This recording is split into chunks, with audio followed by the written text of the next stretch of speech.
सुनो, अगर आज तुम्हारी जिंदगी में सब चले गए हैं, दोस्त ब्लॉक कर गए, रिश्ता टूट गया, घरवाले भी समझ नहीं पा रहे, रातें खामोश हैं, फोन नहीं बजता, तो यह वीडियो तुम्हारे लिए परमेश्वर ने भेजी है। यह कोई इत्तेफाक नहीं है कि तुम यहां तक पहुंची हो। तुम्हारी तन्हाई खाली नहीं है।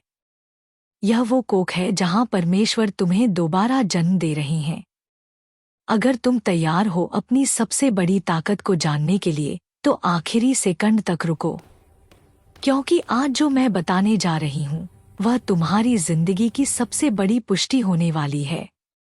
जब एक स्त्री के जीवन में वह घड़ी आती है जब उसके पास सचमुच कोई नहीं बचता सिवाय परमेश्वर के, तो समझ लीजिए कि उसकी कहानी का सबसे रहस्यमयी, सबसे दर्द भरा और सबसे शक्तिशाली अध्याय शुरू हो चुका होता है। यह अंत नहीं है, बल्कि एक नई शुरुआत का जन्मस्थान है। यह वह पवित्र मौसम है जब परमेश्वर उस स्त्री को इतना खाली कर देते हैं कि उसकी आत्मा में सिर्फ उनकी ही जगह बच जाए। दोस्त चले गए, रिश्ते टूट गए, घर के लोग भी अब समझ नहीं पाते, फोन पर नोटिफिकेशन बंद हो गए, रातें लंबी और खामोश हो गईं। कभी जो कंधे हमेशा साथ लगते थे वे भी दूर हो गए। बाहर से देखने में लगता है कि वह टूट गई, हार गई, अकेली पड़ गई, लेकिन अंदर, बहुत अंदर एक आग धीरे धीरे सुलग रही होती है। वह आग जो दुनिया की नजरों में बुझी हुई लगती है, पर परमेश्वर की नजरों में वह चिंगारी है जो आने वाले दिनों में जंगल की आग बनने वाली है। यह वही समय है जब परमेश्वर उस स्त्री को अपनी गोद में उठाकर एक कोने में ले जाते हैं, जहां दुनिया की आवाजें पहुंच ही नहीं सकती। वहां ना कोई जजमेंट है, ना कोई ताना, ना कोई अपेक्षा, ना कोई दिखावा, सिर्फ वह और उसका परमेश्वर। और यही वह पवित्र अकेलापन है जहां असली बदलाव की नींव पड़ती है। यह अकेलापन दंड नहीं है, यह प्रशिक्षण है। यह सजा नहीं है, यह तैयारी है। परमेश्वर जानते हैं कि जिस स्त्री को वे बड़े काम के लिए चुनते हैं, उसे पहले खाली करना पड़ता है। जैसे कुम्हार मिट्टी को पहले पूरी तरह गूंथता है, कुचलता है, पानी डालकर नरम करता है, फिर उसे चाक पर चढ़ाकर आकार देता है, वैसे ही परमेश्वर उस स्त्री के जीवन से हर उस चीज को निकाल देते हैं जो उसके और उनके बीच में दीवार बन रही थी। वह रिश्ता जो उसका सहारा बना हुआ था, वह दोस्ती जो उसकी पहचान बन गई थी, वह तारीफ जो उसका आत्मविश्वास बन गई थी, वह प्लान जो उसकी सुरक्षा बन गया था। सब कुछ एक एक करके हटा दिया जाता है। शुरू में वह चीखती है, रोती है, सवाल करती है, प्रभु मैंने क्या गुनाह किया। लेकिन धीरे धीरे जब आंसुओं का पानी कम होने लगता है तब वह सुनने लगती है, पहली बार इतनी स्पष्टता से परमेश्वर की फुसफुसाहट। वह फुसफुसाहट जो कहती है, बेटी यह सब मैंने इसलिए किया ताकि तू मुझे पूरा पूरा पा सके। यह वह समय होता है जब वह स्त्री रातों को घुटनों पर बैठकर ऐसी प्रार्थना करती है जो पहले कभी नहीं की। पहले प्रार्थना ड्यूटी थी, अब जिंदगी बन गई है। पहले वे प्रार्थना करती थी कि लोग वापस आ जाएं, अब प्रार्थना करती है कि परमेश्वर कभी ना जाएं। वह बाइबल खोलती है तो पन्ने अपने आप उन वचनों पर रुक जाते हैं जिन्हें पहले उसने सिर्फ पढ़ा था। आज वे उसके अंदर उतर रहे होते हैं। हाजरा का रेगिस्तान, हन्ना का मंदिर, एस्तेर का महल से पहले का अकेलापन, रूत का खाली खेत, सब उसके अपने दर्द में जीवित हो उठते हैं। वह समझ जाती है कि यह सब औरतें भी कभी इसी रास्ते से गुजरी थी। यह सब भी कभी रोई थी, टूटी थी, अकेली पड़ी थी, लेकिन यही वह रास्ता था जो उन्हें उनकी नियति तक ले गया। यह अकेलापन उसे सिखाता है कि उसकी कीमत किसी के मैसेज का रिप्लाई तय नहीं करता। उसकी वैल्यू किसी के स्टोरी में टैग होने से नहीं आंकी जाती। वह सीखती है कि परमेश्वर के पास उसका एक नाम है, एक अलग नाम जो दुनिया ने कभी नहीं पुकारा। वह नाम जो सिर्फ परमेश्वर की जुबान पर है। वह नाम जो उसकी असली पहचान है। और जब वह उस नाम को सुन लेती है तब दुनिया की सारी रिजेक्शन उस पर असर नहीं कर पाती। तब वह समझ जाती है कि लोग उसे छोड़कर नहीं गए थे, बल्कि परमेश्वर ने उन्हें हटाया था, क्योंकि अब उसकी बारी थी। अब उस स्त्री की बारी थी चमकने की, उठने की, चलने की। और वह चलना जिसके लिए परमेश्वर उसे सालों से तैयार कर रहे थे। यह समय दर्द भरा जरूर है, बहुत दर्द भरा है। रातें इतनी लंबी लगती हैं कि लगता है सुबह कभी आएगी ही नहीं।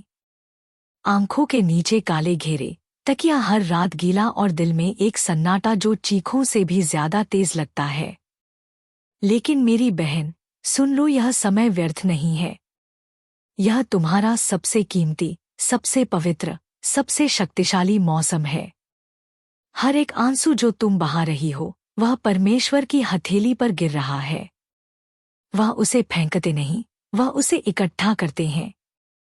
बाइबल कहती है, तू मेरे मारे मारे फिरने का हिसाब रखता है, मेरे आंसुओं को अपनी कुप्पी में रख ले। क्या वे तेरी पुस्तक में नहीं है? भजन संहिता 56 के 8। वो हर बूंद को गिन रहे हैं और हर बूंद को एक बीज बना रहे हैं।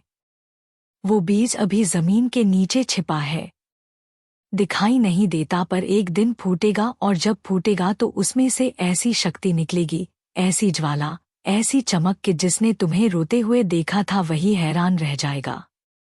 सोचो उस औरत के बारे में जो कभी रात रात भर तकिए को गले लगाकर सोती थी, जिसके फोन की स्क्रीन हर 10 मिनट में चेक होती थी कि शायद कोई मैसेज आया हो, जो खुद को बेकार, अनचाही, फालतू समझती थी, जिसे लगता था कि उसकी जिंदगी खत्म हो गई।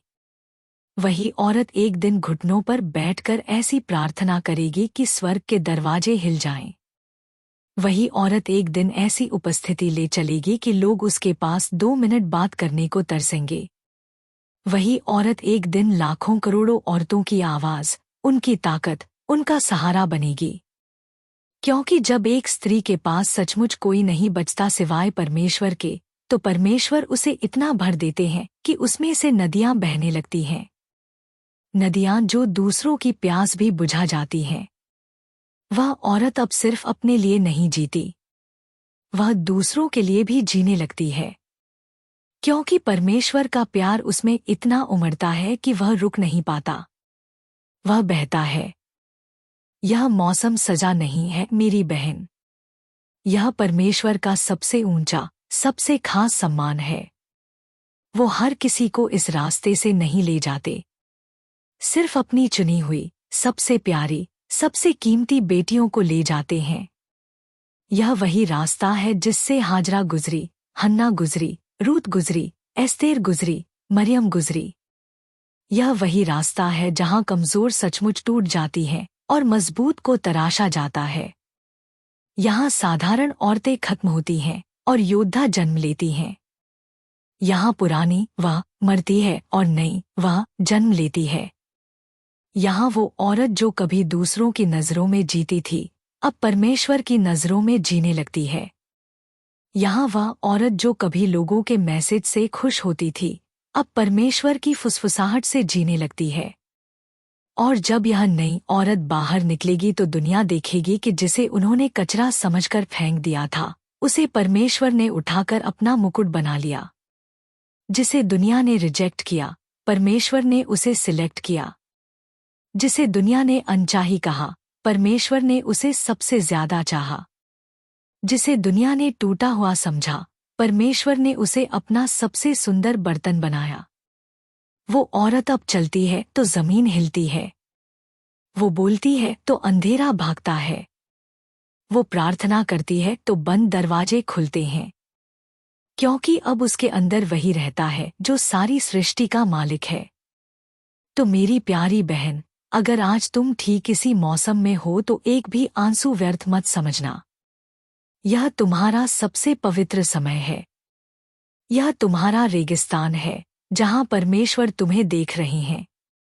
यह तुम्हारा जंगल है जहां परमेश्वर तुम्हारे साथ चल रहे हैं। यह तुम्हारी गुफा है जहां परमेश्वर तुम्हें छिपा कर रख रहे हैं।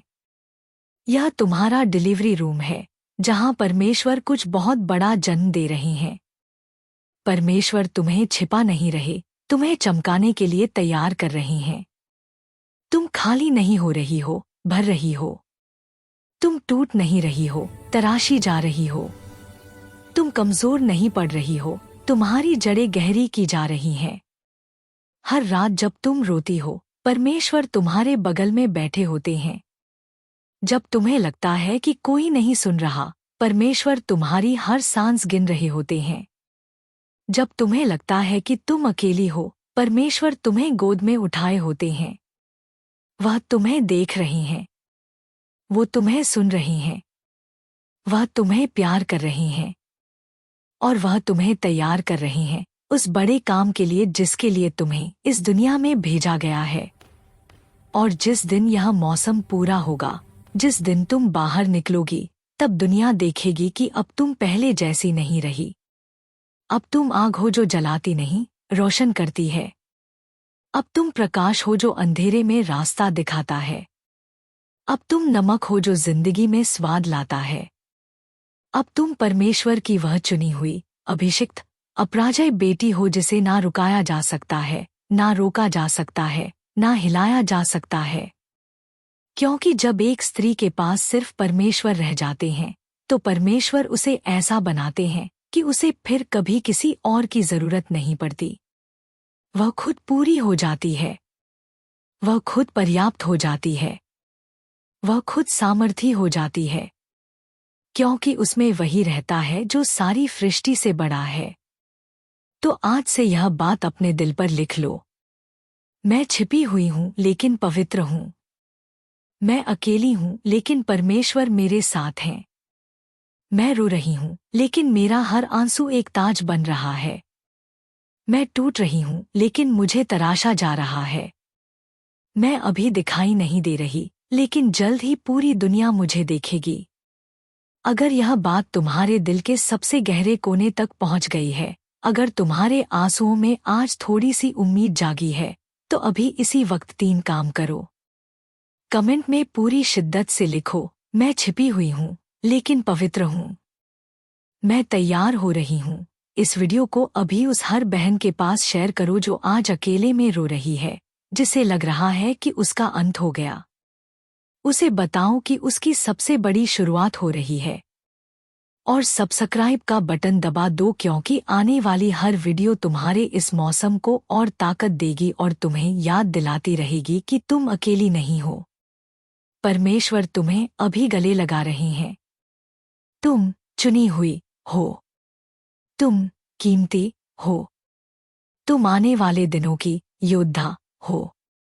मिलते हैं अगली वीडियो में। तब तक चमकती रहो। आशीष हो तुम पर। जय मसीह की।